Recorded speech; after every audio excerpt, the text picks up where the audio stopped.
이제 어깨에서 뚝뚝 소리가 나요. 이거 괜찮은 건가요? 이렇게 물어보시는 분들이 많아서 네, 안녕하세요. 오늘은 여러분들한테 어깨에 대해서 설명을 드리겠습니다. 제가 이제 어깨에 대해서는 여러 동영상을 찍었죠. 뭐 견갑골 통증이라든가 안면 통증, 뭐 옆면 통증, 윗면 통증 이렇게 여러 동영상들을 찍었습니다. 근데 이제 그런 국소적인 통증이 오더라도 어깨가 안 좋아지는 전반적인 패턴은 있어요. 근데 이제 저희 병원에 오는 환자분들이 이제 어깨에서 뚝뚝 소리가 나요. 이거 괜찮은 건가요? 이렇게 물어보시는 분들이 많아서 제가 오늘은 그 부분에 대해서 설명을 드리겠습니다.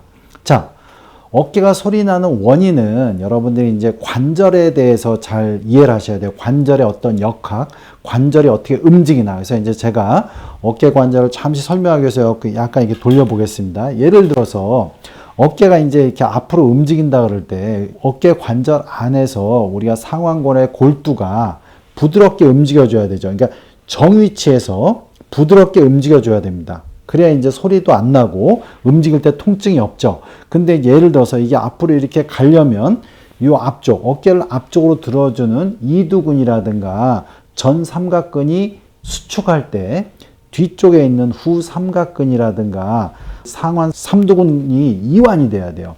이쪽으로 조금씩 수축할 때 조금씩 자연스럽게 이게 이완이 된다면 관절 안에서 부드럽게 움직이면서 소리가 안 납니다. 그런데 이 앞쪽에서는 움직이려고 하지만 이 뒤쪽에서 어떤 근육이나 인대의 기능이 떨어져서 바로 못 풀어진다면 우리가 움직일 때 이렇게 옆으로 약간 글라이드, 옆으로 튕그러져 나갔다 우둑하면서 들어가면서 이렇게 소리를 낼 수가 있어요.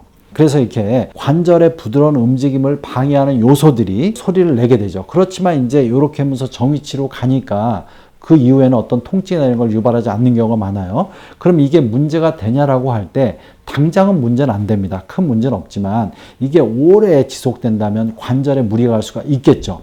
그래서 이렇게 소리가 나는 것도 정확한 원인을 알고 본인이 관리하거나 아니면 좀 치료를 하면 도움이 됩니다. 그중에 어깨 역학의 되게 중요한 부분은 전번에 얘기했듯이 이게 견갑골이에요. 그래서 견갑골이 부드럽게 움직여지는 게 되게 중요하고, 자, 그리고 전체적으로 견갑골하고 요 어깨를 일단 싸고 있는 근육이 전체적으로 전방 근육, 후방 근육, 그 다음에 이제 옆쪽 측방 근육과 그 다음에 위쪽의 승모근하고 연관된 요 근육의 움직임이 부드럽게 움직이는 게 중요합니다. 그 중에 전방하고 후방의 문제를 잘 풀어주는 게 상당히 중요해요. 그래서 이제 이런 부분을 여러분들이 알고 이제 하셔야 됩니다. 그래서 주되게 아까 얘기했듯이 문제가 되는 게 앞쪽 근육의 긴장이고 뒤쪽 근육의 약화나 부드럽게 안 움직이는 요인 때문에 그렇다고 그랬죠. 그래서 이제 앞쪽 근육은 주로 긴장시키는 운동을 좀 삼가하시고 뒤쪽 근육을 좀 더 강화하는 운동을 하시면 이런 소리가 나는 게 점점점 없어집니다. 그래서 이제 여러분들이 앞쪽 근육을 강화하는 운동은 주로 뭐 앞쪽 어떤 무거운 걸 앞쪽으로 든다든가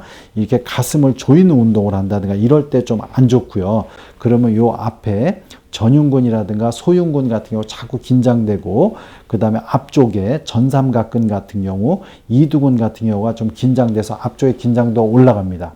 자, 근데 이제 뒤쪽 근육이 약해지는 경우가 또 문제가 되는 거죠. 그래서 이제 이렇게 넘어가면 이렇게 뒤쪽에 있는 극하근이나 소원근, 그 다음에 견갑골을 전체적으로 뒤쪽에서 감싸면서 잡아주는 이 뒤쪽에 우리가 하부승모근이라든가 팔 상완부에 붙어 있는 광배근, 이런 뒤쪽 근육이 또 약화가 되는 게 문제가 돼서 이쪽을 강화하는 운동을 하면 좋겠죠. 그래서 이제 주로 고무밴드를 이렇게 뒤로 당겨준다든가 위에서 이렇게 아래로 내려준다든가 이런 식으로 운동을 하시면 됩니다.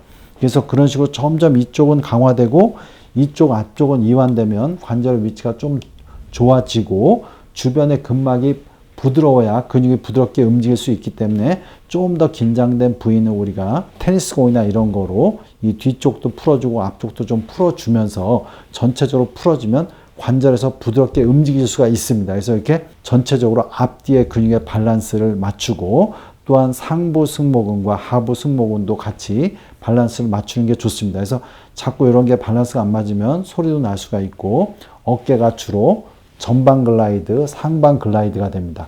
전방, 상방 이럴 때 문제가 많이 돼요. 그래서 점점점 심해지면 나중에 이 어깨의 관절과 위로 올라가면서 요 사이에 있는 극상근 인대나 이런 게 늘려지면서 우리가 어깨 충돌 증후군, 즉 소리만 나는 게 아니라 심하게 통증을 오면서 어깨를 올릴 수 없는 경우가 되는 거죠.